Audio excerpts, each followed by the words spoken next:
Every predator on Earth follows the same rule. What you catch, you kill. Except her. Tonight, she catches something different. Not a mouse. Not a beetle. Something small, pale, and still alive.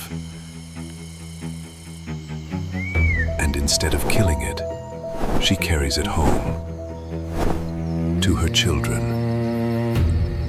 Still moving. This is a screech owl, and what she is about to do breaks one of the oldest rules in nature. She is hunting. Silent wings, carved for exactly this. No sound, no warning, nothing the prey can hear before it is already over. Tonight she finds something different. Not a mouse moving through the grass. Something thinner, paler, almost translucent. It looks like a large earthworm. It is not a worm. It is a snake, a blind snake, almost completely blind. It spends nearly its entire life underground, eating the larvae of ants and termites in total darkness, which makes what happens next even stranger. Tonight, for reasons that have nothing to do with mercy, she does not kill it. She picks it up.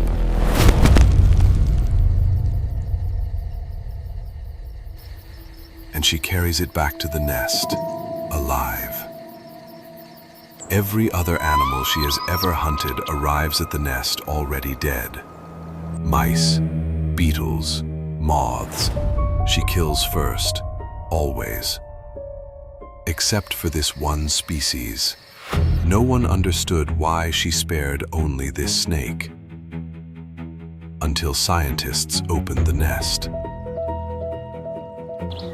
In the 1970s and 80s, two biologists at Baylor University in Texas noticed something strange while studying screech owl nest boxes. Some nests contained snakes, live ones, moving. They opened the first nest, a live snake. The second, another.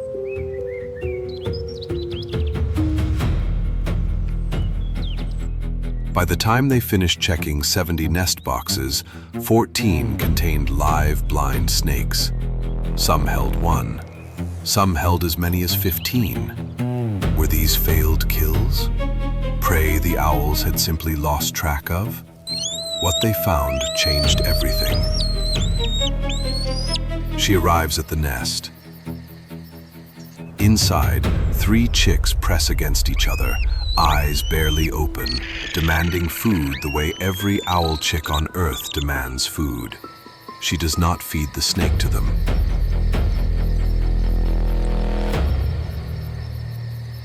She releases it. Into the floor of the nest itself. A tangle of old fur, insect husks, droppings, and the remains of 100 previous meals. The snake disappears into the debris within seconds.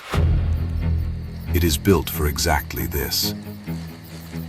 Its skull works like a small shovel designed to scoop ants and termite larvae directly into its mouth. And the floor of an owl's nest is full of exactly that. Fly larvae, mite eggs, the soft, parasitic young of insects that feed on baby owls from the inside of the nest itself. The snake begins eating immediately. Every nest with a snake looked different. For weeks, researchers weighed nestlings.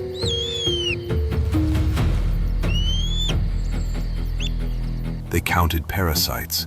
They tracked which chicks lived and which chicks didn't, across nests with snakes and nests without. The numbers were not subtle. Owl chicks raised in nests with a live blind snake were 25% more likely to survive to fledging. Some grew as much as 50% faster than chicks in snake-free nests. The answer was hiding beneath the nest floor. Nests with snakes had significantly fewer fly larvae, mites, and other parasitic insects.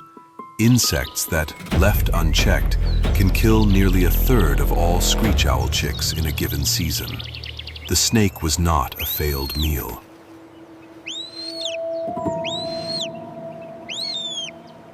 It was being delivered, alive, on purpose, into the one place where its presence mattered most. This is where the story gets stranger.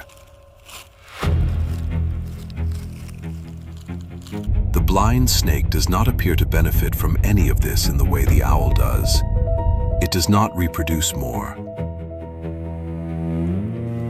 It does not live longer in any way that matters to its own population. Years later, scientists tracked snakes released into nest boxes without any baby owls present. Without owl chicks generating a constant supply of food scraps and fecal matter, without that mess, there are no larvae to eat. The snakes survived only about 2 weeks before starving or leaving. The relationship only works because the owl's mess feeds the insects that feed the snake. The snake cleans the mess. The owl's children grow faster because of it, and the snake gets nothing back except a temporary home it cannot survive without. Most snakes leave once the owlets fledge. They burrow out, climb down the tree, and return to the underground world they came from. Some do not leave in time. When food runs low and the chicks are large enough to swallow them, the owlets eat the snakes that kept them alive. Biologists have a name for this, but names don't explain why it feels so impossible. One species benefits. The other is neither helped nor harmed in any meaningful, lasting way. It is not friendship. It is not loyalty. It is an accident of biology that happened to work, repeated by instinct, generation after generation, without either species understanding why. The owl does not know it is engineering a pest control system. It only knows that something inside it says, "This one, carry it back alive." The snake does not know it has been recruited. It only knows warmth, food, shelter. Until one day, neither of those things is there anymore. There is no version of this story where the snake chose any of it.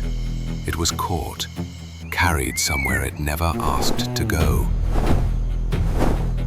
Used by a species 20 times its size, for exactly as long as it was useful. And yet, without that small, blind, voiceless passenger, more owl chicks die. Fewer owls survive their first month of life. An entire species' reproductive success quietly improved by an animal that gets almost nothing in return. Nature did not design this as a kindness. This was an owl's instinct to spare a single species for reasons buried somewhere in its evolutionary past that turned out to save her own children's lives. She will never know that. Next spring, she'll do it again. She will catch another snake, carry it home, spare its life, so her own children have a better chance to keep theirs. Nature doesn't break its rules. Sometimes, the rules were simply stranger than we imagined.